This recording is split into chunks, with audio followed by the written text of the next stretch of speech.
Hi friends, welcome back to our channel, Beyond the Books.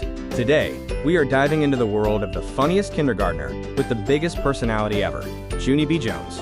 We're looking at book number 1, Junie B. Jones and the Stupid Smelly Bus, written by Barbara Park. Junie B. has a lot to say, but sometimes she uses some pretty tricky and challenging words, and some pretty silly grammar. Are you ready to learn some challenging words and become grammar experts? Let's go! In Chapter 1, Junie B. is getting ready for her very first day of school. We meet 3 important words. Junie B. likes almost everything about school, except the bus.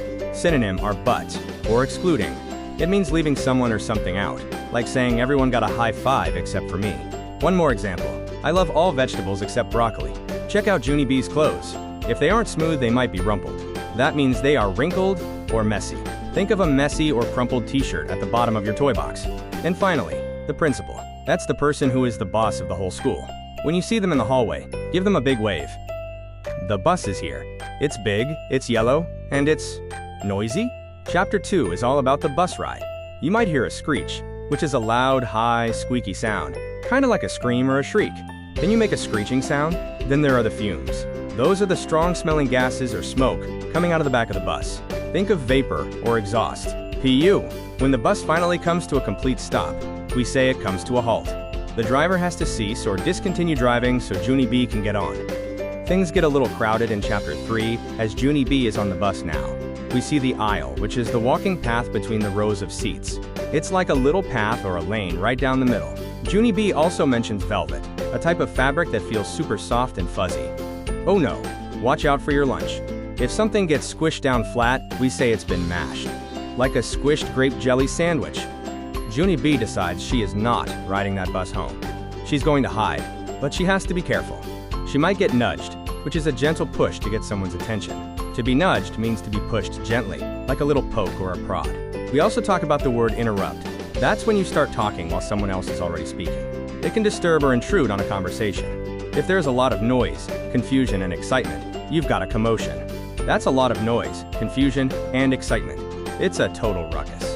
In the final chapters, Junie B. deals with an emergency, a serious situation where you need help fast. It's a big problem, or a moment of urgency. We also see some snooping, which is secretly looking through someone else's things. No sneaking or prying, Junie B. Luckily, there's a janitor nearby. That's the person who works hard to clean and fix the school building.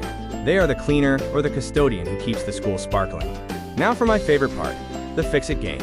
Junie B. is famous for using funny grammar. She says things like I runned, or the funnest. When you hear a silly word in the book, let's pause and ask, how would we say that? Let's practice. Mistake number 1, adding ed to everything. Junie B. thinks to make a word past tense, you just add dead, like changing walk to walked. She incorrectly applies this rule to irregular verbs that change their spelling. She says I run very fast, but we say I ran. Junie B. says I come to school. The correct way of saying this is I came to school.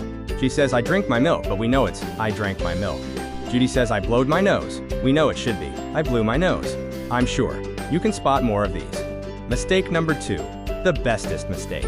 When comparing things, Junie B. loves to add est to words to make them sound bigger or better, even if the word requires most or is already irregular. She calls her friend her bestest friend, but we just say best friend. Best is already the highest you can go, and instead of the beautifulest dress, we say the most beautiful. Junie B. says, it was the funnest day ever. The correct way to say this is, it was the most fun day ever. And instead of saying it was bestest day, we say that is the greatest day. Mistake number 3, the me and mistake. Junie B. almost always puts herself first in a sentence and uses the object pronoun me instead of the subject pronoun I.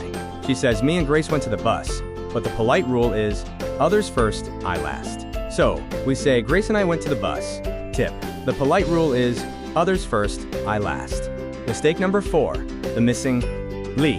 When Junie B. describes how she does something, an adverb, she often uses the adjective form instead of adding the ly at the end. She says, I screamed loud, but the correct way is I screamed loudly. She says, I ran speedy fast, but we should say, I ran speedily. She could also say, she ran very fast. You did it. You're a Junie B. Jones vocabulary and grammar expert. In the end, Junie B. learns that even though the bus is smelly and people can be mean, having friends like Lucille and Sheldon makes everything better. Thanks for learning these new words and fixing those grammar mistakes with me today. Which of these words was your favorite? Do you have any questions about these words? Let me know in the comments. Don't forget to like and subscribe for more book fun. How you had fun hanging out with Beyond the Books. See you next time.